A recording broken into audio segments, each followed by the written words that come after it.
À l'écoute de CKIA 88.3, on est mardi le 4 novembre 2025. C'est un plaisir d'accueillir en studio Félix Devisme. Salut mon brave, comment vas-tu? Bon matin tout le monde. Ah voilà, le café est bon, Marc-André? Oui, effectivement. Ah. OK, Félix est là, bonjour. On sort sur la France. Effectivement. Promis, je ne ferai pas de déclaration comme le grand De Gaulle à l'époque.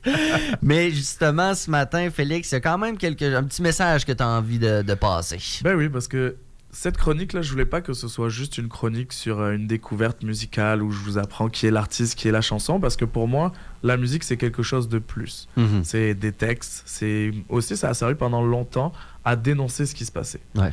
Puis aujourd'hui, là, je voudrais qu'on se prenne, là, les boys, les gars, entre deux yeux. Mm-hmm. Mais là, on a plus deux yeux, bien sûr. Oui. Mais je voulais dire, là, qu'est-ce qui se passe chez nous? Qu'est-ce qui se passe? Qu'est-ce qui nous prend? Parce que tous les matins, quand j'ouvre mes différentes applications pour rechercher l'actualité, pour savoir ce qui se passe dans ce monde, tous les jours, j'ai une notification avec une histoire d'agression sexuelle, de viol, de toutes ces genres de choses-là. Puis là, je me demande, mais qu'est-ce qui se passe dans nos têtes de gars? Pourquoi on en arrive à aller contre la volonté d'une femme pour obtenir quelque chose qui est assez personnel d'ailleurs. Puis on le voit que c'est de plus en plus dénoncé. Alors je me suis posé la question, est-ce que c'est parce que c'est la médiatisation qui fait ça? Est-ce que parce que les gens en parlent plus? Est-ce que c'est juste quelque chose qui se produit plus? Puis j'ai pas vraiment de réponse. Je pense que c'est un peu les deux. C'est une question qui est assurément complexe et qui a une conjoncture, évidemment, avec plusieurs aspects dedans. Mais tu as raison, c'est assez décevant des fois. Il y a de quoi avoir honte, là, des fois, une fois de temps en temps. Puis avec plusieurs angles, plusieurs personnes dans la discussion, peut-être qu'on s'approcherait d'une réponse. Mais quand on parle, entre autres, avec Jay-Dion, une chronique sur la prostitution, quand on parle de la banalisation de la porno, puis l'accessibilité de tout ça, des choses qui banalisent peut-être certaines actions, certaines paroles, certaines idées qui, justement, devraient être inacceptables, mais qui, malheureusement, font presque partie du quotidien. T'sais. Oui, et puis c'est dans peut-être dans la littérature en ce moment où, pareil, il y a des livres qu'on laisse passer où ça parle de ça, des fantasmes de certains. Pareil, dans les films où on voit comme 365 jours sur Netflix ou 50 Shades of Grey, 50 nuances de gris, je pense que c'est des films qui banalisent ce rapport un peu de soumission de la femme. Ouais. Puis, comme tu disais, là, le sentiment de honte, moi, souvent, c'est ce qui m'habite. Puis j'en ai marre d'avoir honte d'être un homme, honte de devoir me justifier pour des semblables qui, eux, font n'importe quoi, tu sais. On est tous les deux papas. Ouais. Puis ça, c'est quelque chose qui, je sais, m'a marqué profondément. Puis j'en parle souvent, c'est... j'ai eu honte à un moment donné d'apprendre que j'ai un fils. Parce que je me suis dit, j'étais soulagé. Je me suis dit, j'ai un fils, j'aurais pas à gérer, j'aurais pas à avoir peur. Puis c'est pas normal. Non, c'est pas normal qu'on doive avoir peur, qu'on n'ait pas envie d'avoir une fille parce qu'on a peur de ça. Effectivement, on pense que c'est plus dangereux, surtout, tu sais, je pense à un de mes frères qui a des jeunes qui sont à l'adolescence, le secondaire, puis c'est pas des périodes qui sont faciles, là. Tu sais, c'est vraiment pas la même réalité, effectivement, puis ça devrait pas. T'as tout à fait raison. Puis tu sais, pour préparer cette chronique, je me suis fait une sorte de mini-introspection, j'ai fait mes recherches, puis je me suis rappelé de quelque chose qui est vraiment incroyable. C'est que dans mes anciennes compagnes, on en avait parlé, puis tu sais, tu parles un peu d'intimité à un moment donné, du passé, puis 1 sur 2, à un moment donné, subit soit une agression sexuelle, soit un viol. Donc tu sais, j'en ai parlé à mes amis aussi, j'en parle souvent avec mes amis de filles, puis pareil, la stat est à peu près par là aussi, 50% ont déjà ont déjà reçu un viol, je sais pas comment dire, déjà subi, on va dire plutôt, reçu c'est mal dit, mais subi.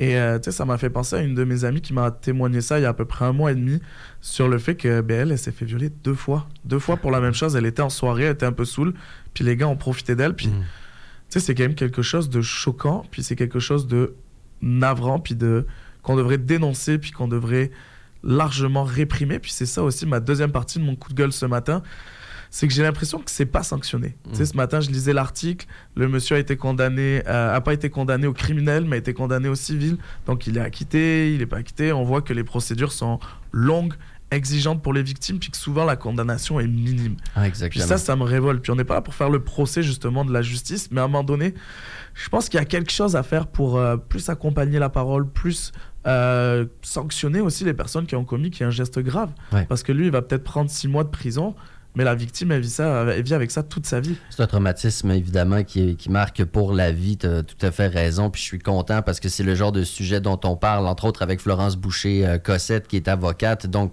de la durée des processus judiciaires, en tout cas, peut-être un petit peu plus de les comprendre. Et ce qui est intéressant, Félix Devis, mais tu le dis d'emblée, c'est quand la musique sert à dénoncer ce genre de choses-là.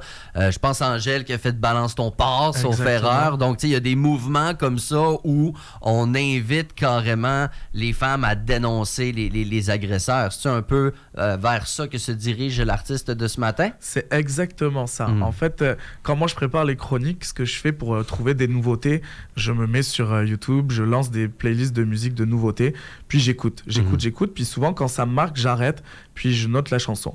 Puis là, c'est exactement ce qui s'est passé. J'étais en voiture, j'écoutais, puis tout d'un coup, j'entends le départ d'une musique, je suis comme « Ah, encore une chanson gnangnan avec une fille qui se plaint des hommes. » Mon réflexe d'homme masculiniste, là. Puis là, à un moment donné, j'ai écouté les paroles, j'ai écouté la sensibilité qu'il y avait derrière, puis je me suis même arrêté. Là, j'ai stoppé la voiture pour écouter, puis la réécouter sans distraction. Ouais. Puis cette chanson, ça s'appelle « Ruelle sombre ». Elle est sortie le 1er octobre dernier. C'est Lisa Pariente qui la chante. Elle va parler, en fait, elle raconte son viol, tout simplement. Elle raconte comment ça s'est passé. Elle raconte aussi que on a une fausse image du viol, que ce n'est pas juste des agresseurs qui vont nous agresser dans la rue ou des immigrants. On sait qu'en ce moment, l'immigration, c'est quelque chose d'un beau tabou, un bon sujet pour tout le monde, mais c'est souvent des gens qu'on connaît.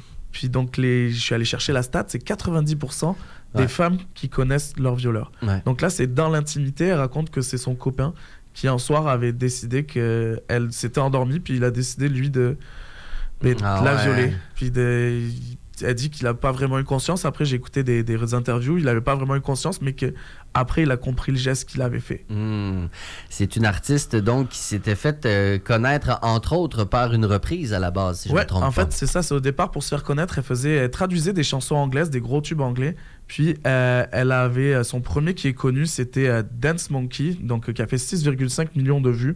Puis, je pense qu'on peut écouter un extrait en ce moment. Je dis danse pour moi, danse pour moi, danse pour moi. Oh.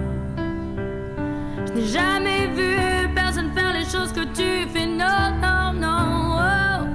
Ils disent bouge pour moi, bouge pour moi, bouge pour moi. Hey. Quand t'as fini, je te ferai recommencer.